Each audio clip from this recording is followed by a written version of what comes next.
Hello, hello, hello. I'm Andrea Stevens, And I'm Jeannette Mejias, and we are Web's Women. where exposure brings strength.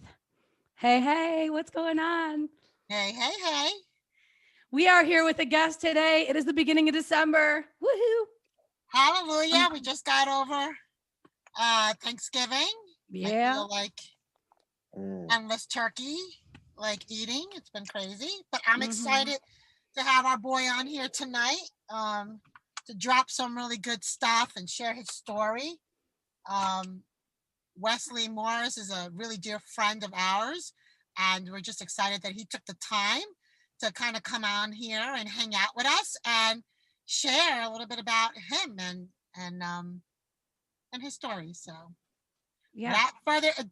Without further ado, it's my friend, it's my pal, it's Westley motherfucking Morris. And he's got a story for you. How is that for an intro? How is it? That was phenomenal. Thank you so much. You've never been introduced like that? No, I haven't, and I've always wanted to. Well, I always call you the comeback kid, so I kind of lost, comeback kid is my nickname for you. So that's fitting as well. That's good. I always said that if I were to ever have a child, it would be first name motherfucking Morris. And how badass is that? Very badass. When you yell it outside your back door, that tells all. Yeah. That tells all for sure. Like when your mom is yelling for when you're in big trouble and she uses your full name. Yeah. Yeah. Before I had my son, when we named him, I yelled out the names out the back door. I opened the sliding glass door and I yelled them out the back door to see if it all went together. Oh, yeah? Yeah. That was the test, huh? That was the test. And it worked well. And I still yell, Blake Serafino. Oh, yeah. Oh, yeah. That's good. Well, first of all, thank you so much for having me. Super grateful. Love you both. Good to see your faces. And kudos and congrats on the podcast, man. I love seeing people do new things, and I'm sure it'll be a phenomenal success. Thank you so much. Thank you. It means a lot to Absolutely. us. Yeah. And one other thing about you two women is that even though we don't see each other all the time, I still feel as though you're there. I feel it on social media presence. You can call it the universe, energy, whatever the case may be. I know that Andrea and Jeannette are rooting for Westley Morris, and I appreciate that. And it's all love. So thank you. You're welcome. We're always supporting you, whether it's and likewise. And yeah. Likewise. I love what you guys are doing. Well, thank you. Thank you. Thank you. Thank Absolutely. you. Well, it was super important for us to have you come on as one of our first guests. We started in September and we had our first guest in October. Nice. And so once a month we have a guest. And so we wanted to get you on within the first few months of our show here. So yeah, we're excited to have you. We want to, especially in 2020. Yeah, we got to go out with a bang in 2020. So you're in. It is a shit show. Oh, it God. is. It is. Yeah. Yeah, it's crazy. But so go ahead. How did this come about? This endeavor?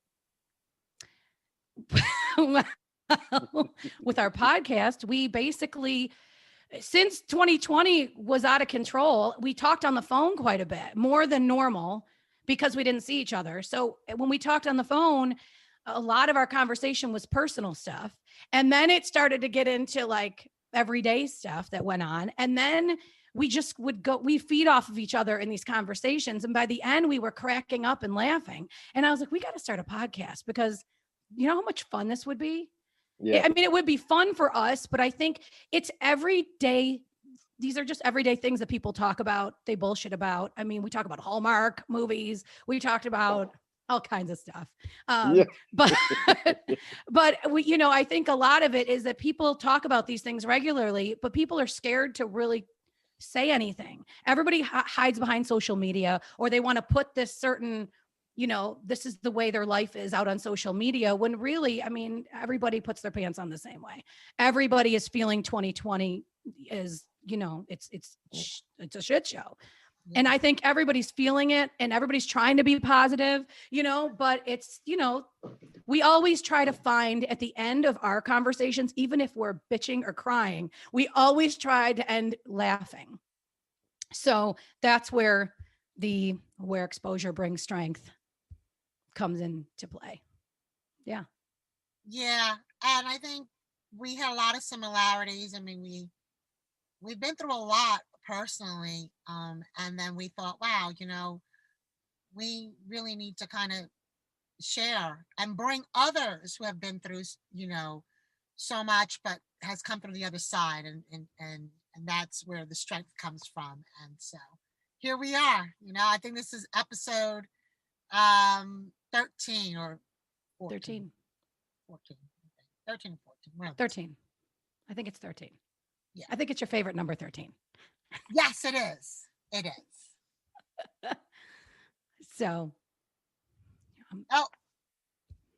You're on mute. Did you guys know each other prior to network marketing? We did not know each other before Connect. No. Shut the front door. Look at that. No. That's crazy. No, we met in Ruby and Anthony's backyard. Yeah. Stop. Yeah. And look at you now. And our first trip was when we listened to your story. Oh, come on. And then we were stuck in that was airport for hours. But that was my second trip, was when I think Westley was already maybe came on board by that time. And when I met Westley for the first time, he was dropping truth bombs and hot tubs and having like a meeting and saying all this stuff. And I'm like, this guy is like so ridiculous. That was our trip. Yeah, that was the first trip. That was the trip. She came back to the room and she said, I sat listening to Westley Morris talk. I said, talk about what? And I said, hot tub talk. HTT. Hot tub talk. Yeah. I was like, he needs to do that. And then you were sewing in the airport. No. You were showing us how to sew. What were we sewing? That's so my travel pillow. My travel pillow. Your pillow was.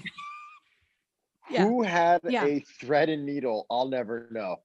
I don't know who had a needle. You did, Jeannette? I did. I had a thread and needle, and I was like, I have to sew this. And I can't believe they let you on the plane with that. Right. Let me help a sister out. Give me that pillow. Like, oh my God, he sews. This is crazy. So yeah, I was in there. We watched you. Yeah, we watched you show. Yeah, we watched you sew that pillow, and I was like, "What is this?" That's the first time I met you. Was at the airport. Really? Because we were stuck there for so many damn hours. Oh yeah, that was. Okay. And Remember, that's the time when. Is that the connection or trip where I told my story in front of everybody? Yes. Yes. Oh, okay. Yeah. Yo, I'll tell you what, that was probably one of the greatest moments of my entire life. Really? Just to feel that energy of 5,000 people. Yeah. It was incredible. Amazing. Absolutely amazing. So, yeah. Yeah. So let's start. You know what? I really want to get to, like, I want to hear, how you want to tell your story, but I want to hear, I guess from the beginning, because a lot of times people with the holidays, they get very upset. They get, very emotional, and they turn to things they wouldn't normally turn to if it wasn't the holidays and they didn't have certain things going on with family or friends or depression or death, things like that. And especially during COVID, I mean, it's not good out there. So I really think that your story and how you got through some things is super important. So, I mean, if you want to share, your beginning of, where you started, where you came from and where you are now, that's kind of really what I'd love to hear. Oh, absolutely. To start from the beginning, I would have to say, I was supposed to be a farm boy. Not a lot of people know that, but both sides of my family, mother and father, come from a huge 300-acre working farm in the central Pennsylvania area. Very small town, very small-minded area of Bloomsburg. So my mom grew up on a farm, and work ethic was more important than actual intelligence. Meaning, how much you could work in a 24-hour day was more important than what you had on your report card. So that's the environment that she grew up in, and I was supposed to kind of grow up in that environment as well. When I was 9 months old, parents divorced, and mom took me and sister in a 3/4-ton truck with basically the clothes that we had, no money, no nothing, and brought us to Allentown area, the Lehigh Valley. Just a scared little girl, no work experiences, 23 years old, brokenhearted with 2 kids, and just a desire to want to succeed. But so she was introduced to massage in 1988. So way back. So mom opened up her own massage place, and single mom, 2 kids, a mortgage, and just trying to succeed. And sometimes when you're trying to do the right thing and things get hard, it's very easy to go, cut corners and reach out for the wrong things instead of just sticking and staying and grinding it out. So long story short, I'm 12 years old, and I come home from wrestling practice, and my neighbor picked me up. And when we got towards my house, the state police detectives had my whole house surrounded. I was 12 years old. I'm standing on the sidewalk, and I watched my mother get carried out in handcuffs. So my mom was a madam. She was running a prostitution ring from the time that I was about 6 to the time that I was 12. So about 6 years. So it's kind of cool now, but when you're 12 years old, it's not. It's not the coolest thing. My mama was a pimp.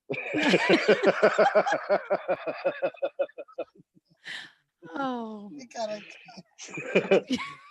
True story. Runs in my blood.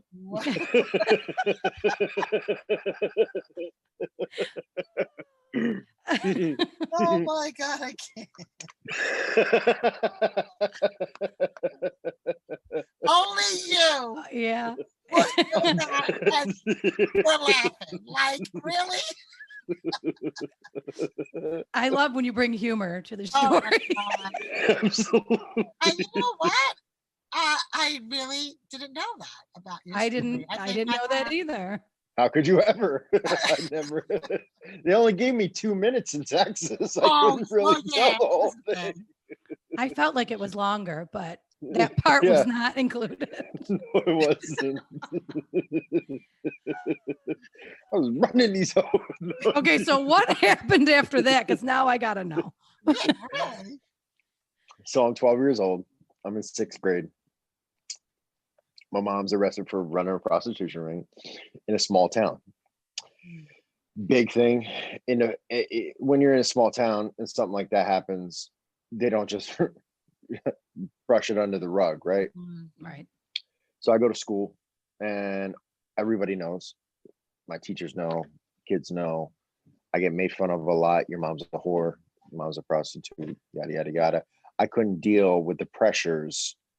I'm 12 years old. I don't know how to process this. My whole life's falling apart. You know what I'm saying? Yeah. I don't know how. So I I turned to drugs and alcohol at the age of 12. oldie blunt, oldie 40s and Philly blunts, and I go to anything to help me cope with the feelings of the reality of my life. 15 years old, I get my first DUI. I didn't even have a driver's license. Stole a car, and I got my first DUI. And it's just from that point on, I'm just rebellious. I'm angry. I'm ashamed. I don't like myself. I would do crazy stuff to make you think that I was crazy so that you might, respect me, or just some crazy belief system that I had when I was younger. I was the bad kid. By the time I'm 18 years old, I have 3 DUIs and 7 underages. I had lost my license for 22 years. State of Pennsylvania basically took my license and threw it as far as they could. And I didn't care. I had no value of human life, yours or mine. I was rebellious, and and I just didn't care. So fast forward a little bit, I blamed my situation. I blamed my parents. I blamed the cops. I blamed school. I blamed anybody else but me as to why I keep ending up in the same place. I never wanted to take a look in the accountability mirror. It's these people, it's this town, it's this area. I got to get out of here, yada, yada, yada. Just justifying, making excuses for my bullshit behavior. And I get a great idea. I'm going to move to Philadelphia.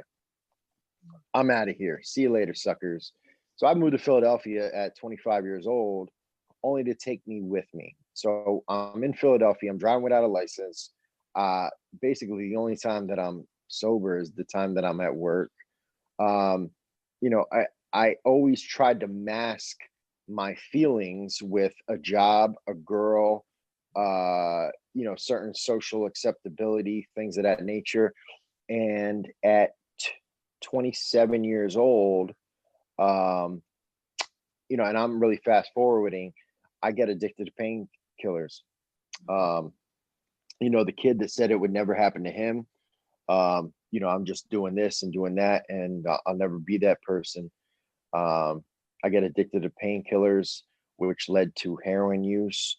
And long story short, I was a hopeless, homeless heroin addict in North Philadelphia. I lost everything, any type of social acceptability that I was trying to hold on to.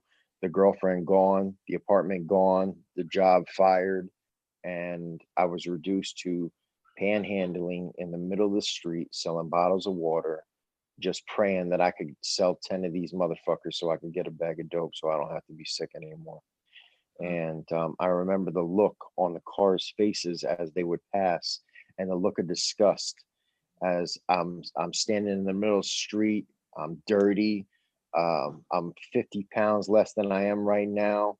I'm a shell of a man, and I don't know how I got here, but in that moment, I couldn't see it then, but I could see it now. And I lived my life by this. Every decision that I made up until that point had led me right to where I was at that point in my life.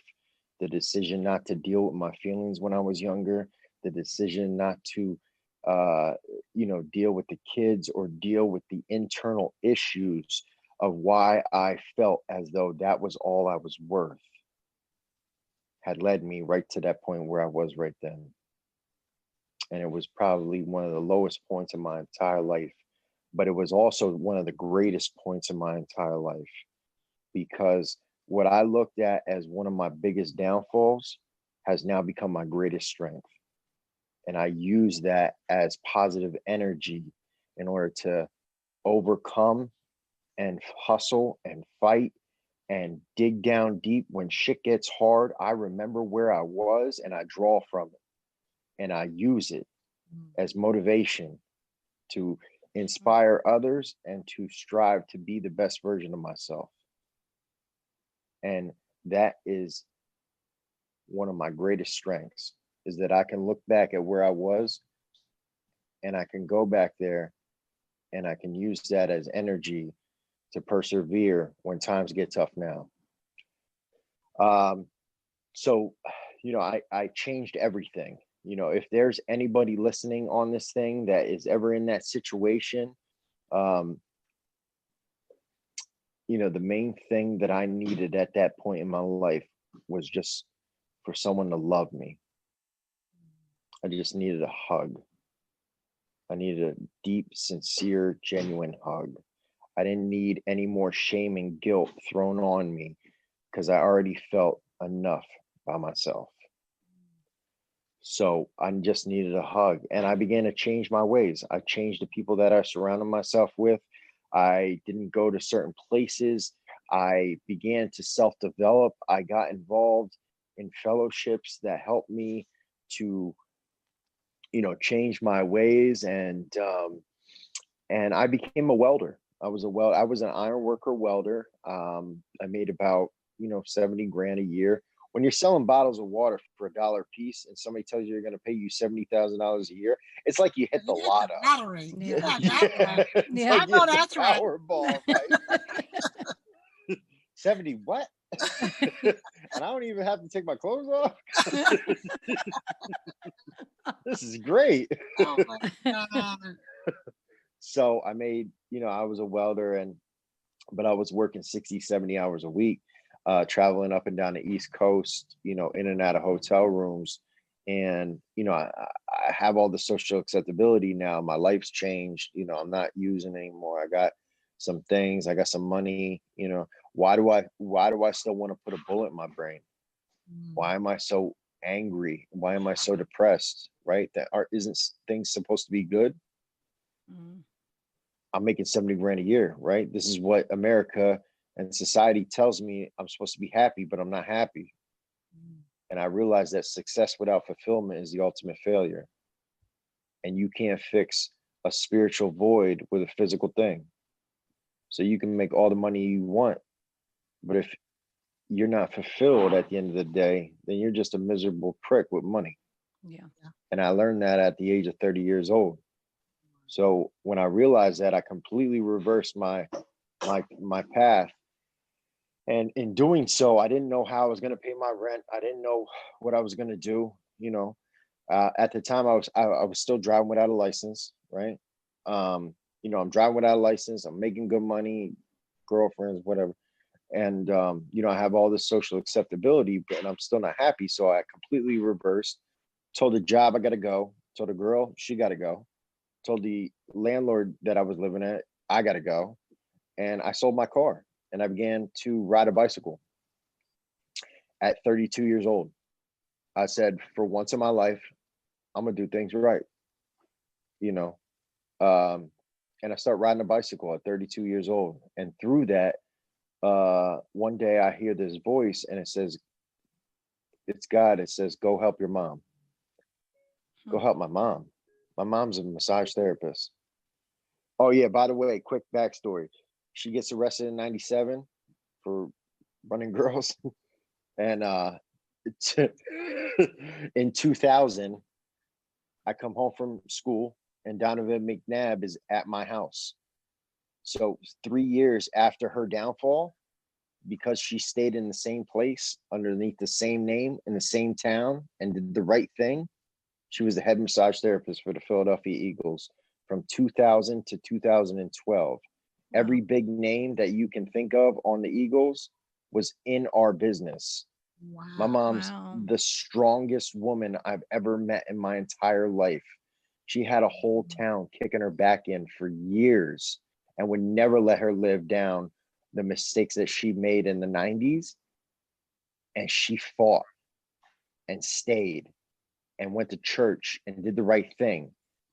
So 20 years after that, when God told me to go help my mom, I was like, what?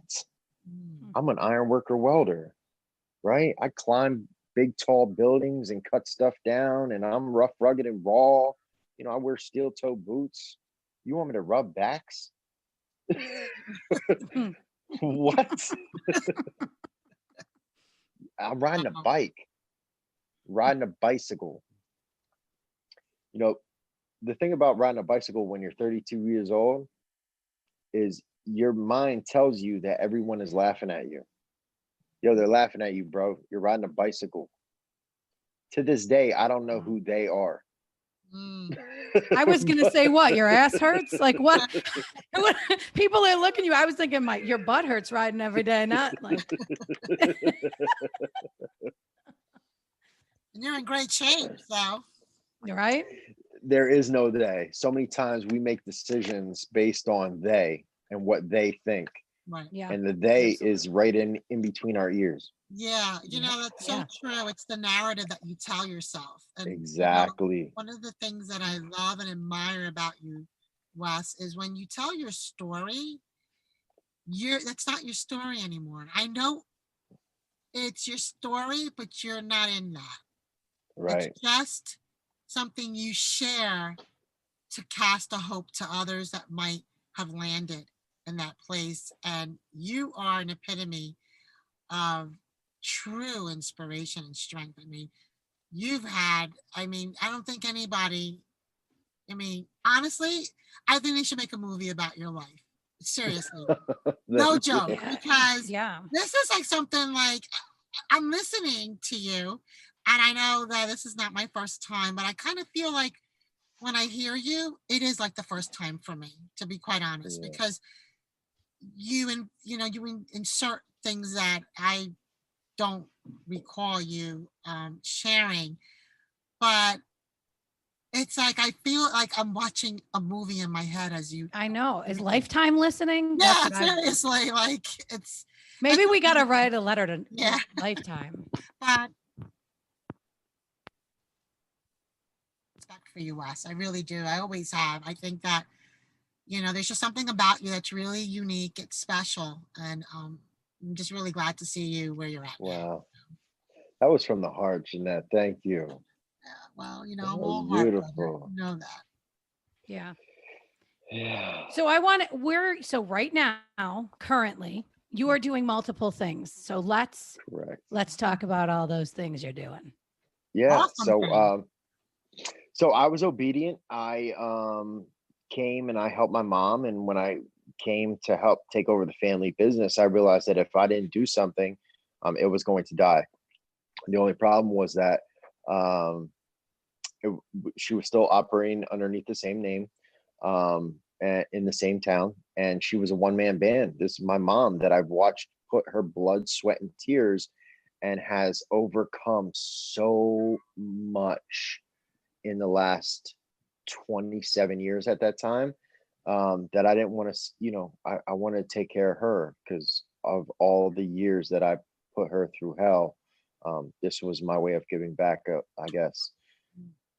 So no business experience whatsoever, not really knowing what to do. I just put in positive action. When you're scared and you don't know what to do something.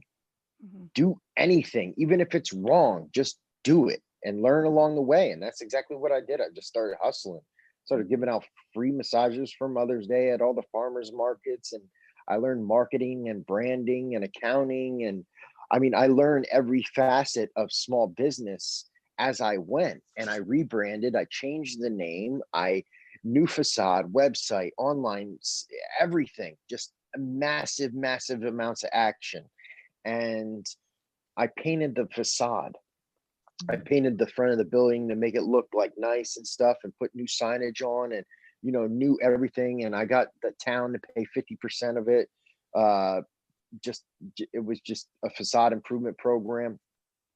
And I start hiring people, and I grew the business 250% in like 3 years. And I'm just grinding, hustling, and I'm growing along the way. I'm becoming a new version of myself by showing up every day, riding my bike to work, just grinding through all the hard times, the 12-hour days. And the one day, me and my mom were power struggling, right? Because I'm trying to be a leader. She's still holding on to the past. This was her baby for 27 years. You know what I'm saying? Like, she's not willing to let go. So one night, we're fighting. It's 9 o'clock at night. We're both tired. I'm getting into my Uber. She's locking up the door at the front. And I can't stand her ass right now. And I yell at her and I say, "Hey, lady, nice fucking building." And she stops. And she looks at the building. And she looks at me. And she said, "My son did that." Mm. And it was the best feeling that I could have ever had, because my mom was proud of me. So I take over the family business, and to this day, we're still rocking and rolling. Things are good. 7 therapists. I have grown as a result of growing that business. I have grown as a result of being a better leader. And I pour into the people that work with me, not for me. So that's been phenomenal. And then, through the hustling and grinding phase, when you start vibrating at that level, you start attracting other people, like-minded people. So this dude, he, how do I explain this? He tells me to come to breakfast, but bring my electric bill. Then he looks at my electric bill and he goes, "I don't know how this thing works, but these dudes are killing it." And I was like, all right. So a couple days later, I meet George, and he puts the opportunity in front of me, and I was like, they're like, "You get 15 people, you get free electric." I was like, "Sign me up right now. I don't even know what we're doing, but I'll do it. I don't know what You're my kind of guy. Sign me up, right? So, he signs me up, or I sign up, and I sucked. It was terrible. People are looking at me stupid. Like, one guy told me to get a real job.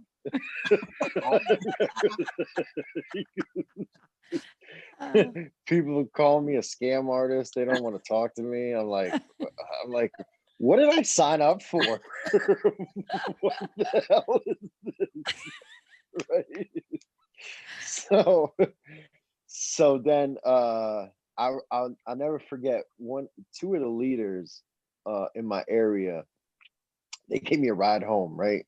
And you ever been in a car or in a room with people and you could tell like they just don't believe in you, like they're just like they just don't think that you can do it. Look at this dude, he's riding a bicycle.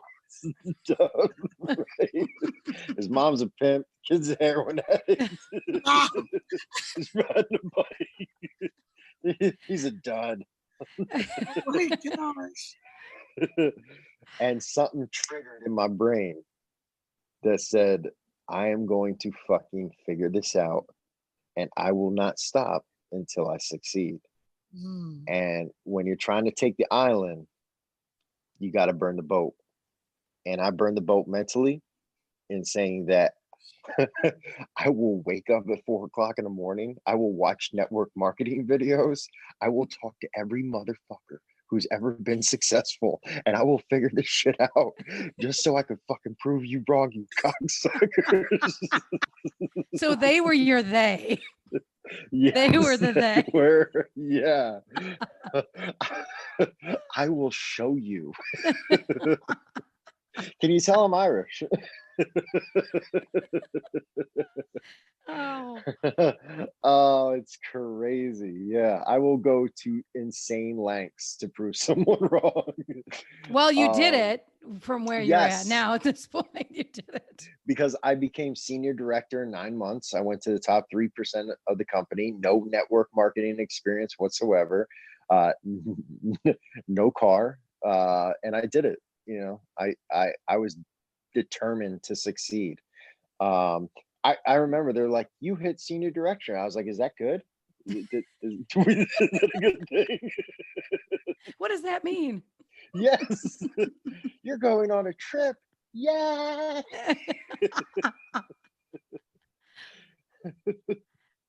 So so network marketing is a part of my repertoire. Always wanted to use that word for some reason, but Well, there you have it. there we go. And then also motivational speaking. So the same story that I just told you guys, I told this other dude at this business networking event, the same story. He's like, that's the most inspiring thing I've ever heard. I was like, really? That's just my life.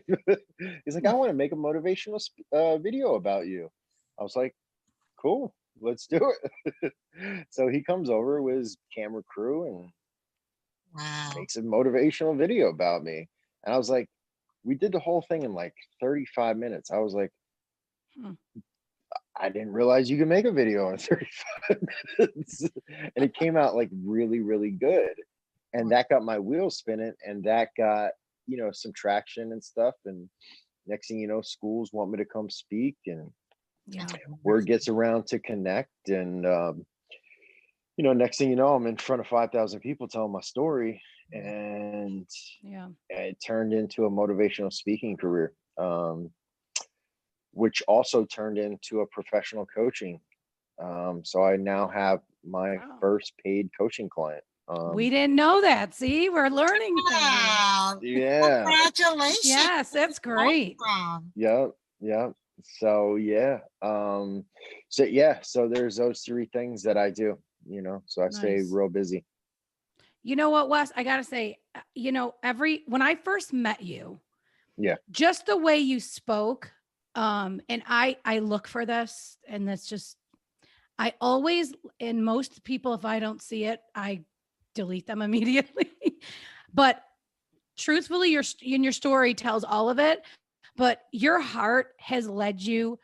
I mean, from the time you were little, your heart has guided you, even though it guided you to the wrong place. It got you back to where you should be and where you wanted to be and where you are now. And I think your mom has an amazing heart as well. So that is where you definitely get it from. I mean, the strength is there too, but heart really, I don't know. I always said, I like that guy. He's got a good heart. And I didn't even know you. Yeah. And I said that to you, I think in the airport. I really like that guy. Like, he's got a good heart. Yeah, I remember. Like, I feel it. I felt it immediately.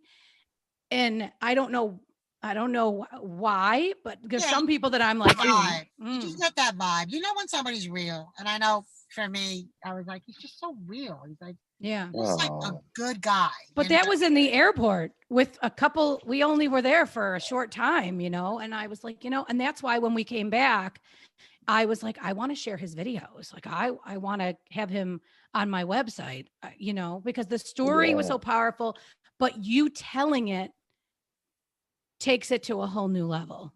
Wow. So, so I am thankful that, we just got out of thankful November, but I'm thankful that I met you in that airport. I'm thankful that you came over and started sewing. Yeah. I'm great. I'm glad my mom taught me how to sew. Good thing. See? Well, so many great things. I mean, there's another congratulations in order. Wesley is going to be getting married. Yes. Correct. Yes. Yeah. How exciting. Congratulations. That is just thank you. Yes, congrats. Thank you. Everything is just all good stuff. It's just happening one after the other. Yeah. You know what comes to mind? Thank you so much. You know, and you've given me accolades. I want to give back to you. You guys are so genuine. Just how you said I have a great heart. I can tell that you are genuine, real people, man. Thank you, Wes. Well, thank you. Yeah. Thank you. Absolutely. We like to say it like it is around here. Yeah. Yeah, right. and then if you want to touch on COVID, like I think it was March 17th. We get order from the government. We've got to shut down. And I was like, what the fuck? It took me like 4 days to mentally process what was going on. I mean, absolutely shut down. And, I went into a dark place. I started eating like crazy. I was scared. I was confused. I didn't know what was going on.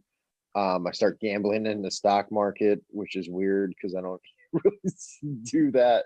But yeah, I'm just doing, and I just self-loathing, man. And one day I just woke up and I made a decision. Don't underestimate the power of making a very decisive, concrete decision. I said, I'm not going to fucking live my life in fear and anxiety. I lived my whole life in fear and anxiety. And I got up and I went to work and I fucking started painting.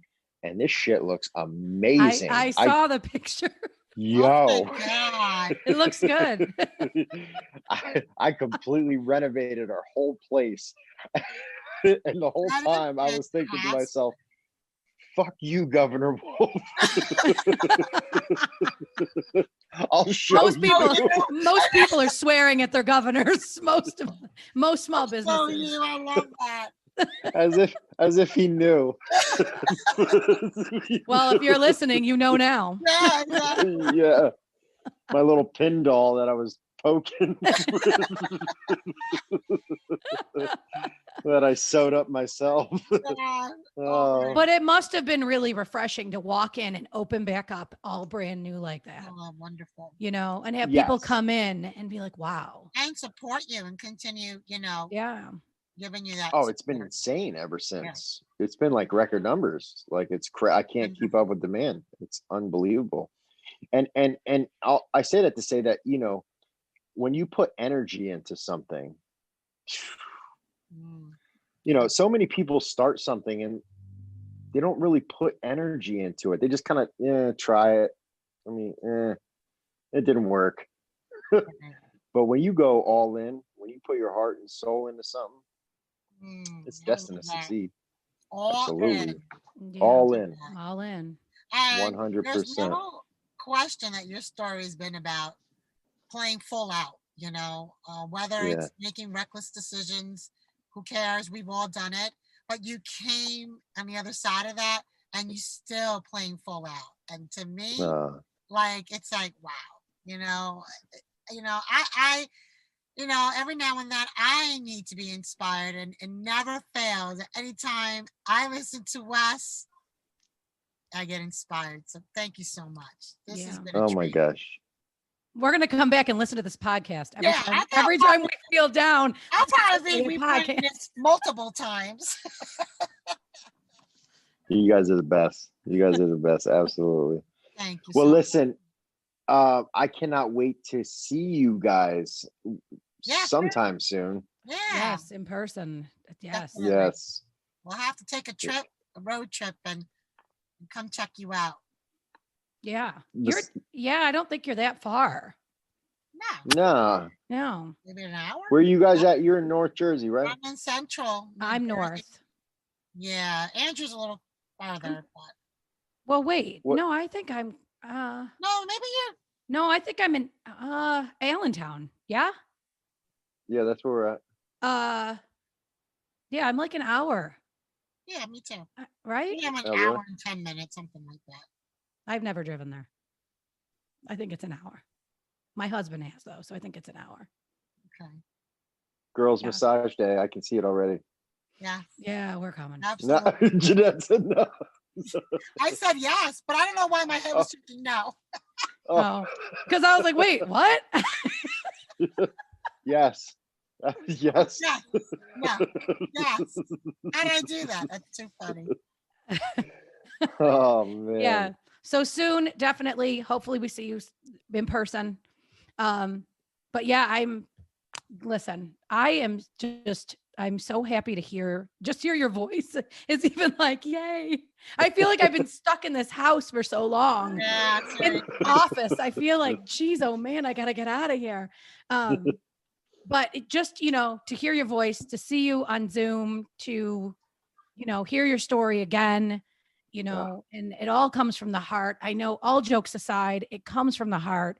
It's who you are. You really give, you know, you give us strength just by telling your story and us by watching you. I mean, whether you know it or not, just watching you on Facebook and watching what you're doing is inspiring. you know, so yeah, so it's been a ride. Thank you for It's coming been a on. ride since we met you. You guys are real ones. But Thank yeah. you. So thank you. Thank you for coming on. Much. Absolutely. I love you both. All right. We love you. Thank you, Wes. All And right, we guys. just hope that we're going to keep you on, Wes. We're going to close out this podcast with you on here. So Sounds good. thank you, everyone, for listening and tuning in. And if you want to reach out to Wes, we will have the information for you to reach out to him. If you are looking for him to maybe speak to your students or speak on a Zoom call, I'm sure that he is more than happy to speak in front of your students, especially with COVID, any troubled children or teens or adults. Reach out. We have his information. We will make sure that we have it in our information and the description in our podcast, just in case. Yeah. I just want to make sure everybody knows that he's available. Absolutely. We'll have the information in our podcast. And again, thanks for hanging out with us. And remember, we are Web's Women. Where exposure brings strength. Yeah. We'll see you soon. That's a wrap. See That's you a next wrap. time. All right.